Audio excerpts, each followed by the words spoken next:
नमस्कार, मैं हूं गौरव भारती। आप देख रहे हैं जुर्म कब तक टीवी न्यूज़। आज की बड़ी खबर यूपी के पीलीभीत से। विपिन मिश्रा ने प्रधानमंत्री को भेजे गए पत्र में कहा है कि वह जनपद पीलीभीत, तहसील पूरनपुर, ट्रांस शारदा क्षेत्र के ग्राम मोरनिया गांधी नगर के निवासी हैं। वह काफ़ी समय से केले की खेती करते आ रहे हैं। इस वर्ष भी 1.5 एकड़ केले की फसल लगाए हैं, लेकिन इस वर्ष केले का दाम पिछले वर्ष की अपेक्षा काफ़ी कम होने से काफ़ी आहत हैं। पत्र में कहा है कि 1 एकड़ केले की फसल लगाने में 1 लाख रुपए का खर्च आता है, लेकिन रेट डाउन होने के कारण 1 एकड़ केले का दाम मात्र 80,000 रुपये ही मिल पा रहा है, जिससे किसानों को लाभ तो मिलना दूर, मूलधन भी वापस नहीं मिल पा रहा है। यह क्षेत्र बाढ़ग्रस्त एरिया होने के कारण यहाँ हर किसान बैंक से व प्राइवेट लोन लेकर ही खेती करता है। ऐसी हालत में हम किसान किस तरह से बैंक का कर्जा चुकता करेंगे और किस तरह से अपने परिवार का भरण पोषण करेंगे। आगे कहा है कि मेरे भाई का कूल्हा का ऑपरेशन कराना था, लेकिन अब नहीं हो पाएगा। यहाँ पर व्यापारी किसानों से केला लेकर मनमानी रेट में लेकर मालो माल हो रहा है और किसान बर्बाद हो रहा है। प्रधानमंत्री व मुख्यमंत्री को दिए गए पत्र में कहा है कि किसान हित में कोई ठोस कदम उठाते हुए मुनाफाखोरों के खिलाफ कड़ी कार्रवाई किए जाने की ज़रूरत है।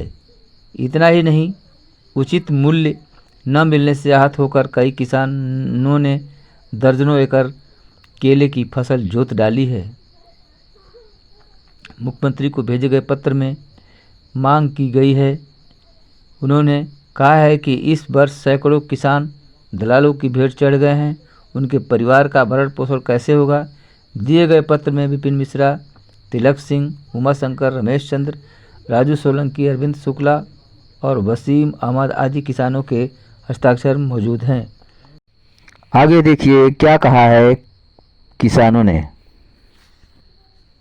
गांधीनगर के निवासी हैं और मेरे पास 3.25 एकड़ ज़मीन है, जिसमें से हमने 2.5 एकड़ केला जोत दिया कल, और रेट के देखते हुए हमने ये जोत दिया है।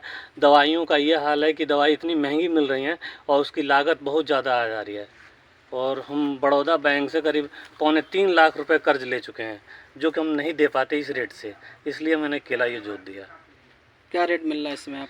यही 4-5 रुपये। और तो और व्यापारी क्या करते हैं कि 5,000 कई लोगों को 5,000 दे के बयाना और कहते हैं कि हम नहीं लेंगे, और उस अगले का केला पक रहा है और 4-5 दिन ना ले तो सड़ जाए, कोई लेने वाला नहीं है। हमारे पड़ोस में ईसाक अंसारी हैं, उनका केला 50 घार खेत में हमने देखा है कि वो चूक गया, और व्यापारी लास्ट में कल कटा है 4 रुपये में। तो बताइए उनको ऊपर क्या बीत रही है। सुपर केला और बढ़िया केला ले पा रहा हूँ बैंकों का। कुल कितना खेत है आपका? मेरे पास 10 एकड़ खेत है। 10 एकड़। उसमें केला कितना लगाया आपने? 5 एकड़। 5 एकड़ केला लगाया हाँ, था। 3 हिस्सेदार हैं। अच्छा, तो इसमें आप केला जितना आपने लगाया था सब आपने बेकार वो कर दिया, जोत दिया? नहीं, फिलहाल जो इस साल नया पौधा लगाया वो मैंने जोत दिया, और बाकी जैसे ही जो कुछ मिलेगा तेल पानी भर का, उसके बाद मैं जोत दूंगा, खत्म। अगर ये फसल अच्छी होती, रेट अच्छा मिलता, तो आपको कितना मुनाफा हो जाता? मुनाफा क्या हो जाता, हमारा पिछली साल तो कुछ मिला नहीं, ये था कि फिर बराबर पिछले साल बाढ़ से मर गया। बाढ़ और इस बार रेट नहीं मिल रहा आप लोगों को। मैं थोड़ा सा कहना चाहूँगा जैसे सर कि जो 5 रुपये 6 रुपये मिल रहा है, उसमें हमारी लागत नहीं निकलती है, और हम अगर ऐसे और हम लगा देंगे हम तो बहुत कर्ज में डूब जाएंगे। 5 रुपये 6 रुपये 16 महीने की फसल है, और 5 रुपये 6 रुपये में हमारा पड़ता नहीं आएगा।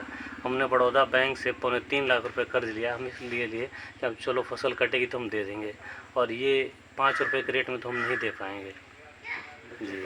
और इस वजह से हम केला जो दिया, हमारे बच्चे भी हैं 4, और उनकी पढ़ाई लिखाई नहीं हो सकती।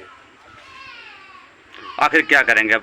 आगे कर्जा भी है आपके पास जी सिर के ऊपर, तो कैसे आपका जीवन यापन कैसे होगा अब आगे चल के? देखते हैं, और मान लीजिए इस हिसाब से तो फिर हम गन्ना लाही उसमें बोएंगे। तो सरकार से कुछ मांग करना चाहते हैं आप? हम मांग ये करते हैं कि हमारे फसल का उचित दाम मिले जी। और व्यापारी जो कि हम लोगों को फंसा देते हैं, कई लोगों को उन्होंने 5,000 रुपये दे दिया बयाना, और उसके बाद वो मुकर जाते हैं कि हम नहीं लेंगे, बाद में कहते हैं हम इतने मिलेंगे, तो वो बेचारा फंस जाता है, और 5 दिन में वो केला उसका पकने की कगार पे आ जाएगा, तो मजबूरन उसे देना ही पड़ेगा उस रेट। क्या ऐसा भी सुनने में आ रहा है, लोग बता रहे थे जो व्यापारी हैं वो तो अच्छा केला काट लेते हैं, जो थोड़ा सा हल्का होता है हल्का वो उसको निकाल छोड़ देते हैं। फेंक देते हैं जी। उसको छोड़ देते हैं और बाद में आके रेट की बार्गेनिंग करना चालू कर देते हैं जी। कि पहले आपसे तय करेंगे 8 रुपये 7 रुपये जो भी हो, उसके बाद वो 5 रुपये 5.5 रुपये 4 रुपये पे आगे मेरा खुद का केला 4.5 रुपये में व्यापारी ने तय किया है जी। तो क्या चाहते हैं आप लोग? अभी चाहना क्या है, अभी आपने देखा ही हाल ही हमने 1 एकड़ खेत को अभी ये ट्रैक्टर से जोता है और आगे चल के यही रहा तो हो सकता है केला ख़त्म करने की ही मूड में रहेंगे जी। ठीक है। कालीचरण कहाँ रहते हैं? मोरनिया गांधीनगर। ये आप लोग विरोध प्रदर्शन क्यों कर रहे हैं? ये पिछली बार 5 एकड़ केला मेरा जो है बाढ़ से प्रभावित हुआ। एक साल जो है फिर दोबारा से कर्ज वगैरह लेने के बावजूद जो है केला तैयार किया, फिर भी बाढ़ आ गई। बाढ़ के साथ साथ जो है व्यापारियों ने अपनी मतलब रेट नहीं मिल रहा, व्यापारी अपनी मनमानी कर रहे हैं। इसीलिए मैंने जो है नया पौधा 1.5 एकड़ लगा हुआ लमसम, वो मैंने जोत चुका हूँ। मैं कल जोत दिया मैंने। कितने दिन पहले लगाए थे केला आप? मैं अभी 2 महीना पहले लगाया था, जून में। केला तैयार नहीं था और वो टूट करके और वो आधे फसल टूट के गिरा, उसमें पैसा नहीं मिल पाया। जबकि पिछले साल रेट बढ़िया था, लेकिन बाढ़ से जो नुकसान हुआ उससे हम लोगों को उस समय कुछ नहीं मिल पाया। तो हम लोग तो मतलब एकदम से उजड़े हुए हैं। अब आज मजबूर होकर के हम लोगों को एक कदम उठाना पड़ रहा है। अब ये जो केला आप देख रहे हैं, चारों तरफ जो केला दिख रहा है ये मेरा ही है और ये 3.25 एकड़ के टुकड़े हैं। हम लोग 3.25 एकड़ के ही किसान हैं और पिछले बार जो हुआ, अब ये केला जो कट जाएगा, कटने के बाद हम लोग इसको कुछ नहीं रखेंगे, इसको सब जोत डालेंगे। जो भी मिलता है इसमें औने पौने में, आपने भी देखा होगा केले की घास जो है पक करके नीचे गिर के सड़ रही है। बताइए कहाँ से हम लोग इसकी भरपाई करेंगे, कहाँ से कर्ज देंगे, कहाँ बच्चे हम अपने पढ़ाएंगे, कहाँ परिवार का पालन पोषण करेंगे, कहाँ से दवा लाएंगे। आज मेरे भाई की वो हालत है कि उसको कूल्हे का ऑपरेशन होना है, कूल्हा पड़ना है उसको, लेकिन यही एक उम्मीद थी कि चलो केले का पैसा मिल जाएगा तो अब कि उसका ऑपरेशन करा देंगे। वो भाई मेरा विकलांग हो चुका है इसी चक्कर में, अब वो ऑपरेशन भी नहीं होगा तो मरने के सिवा और कोई रास्ता बचा नहीं मेरे पास।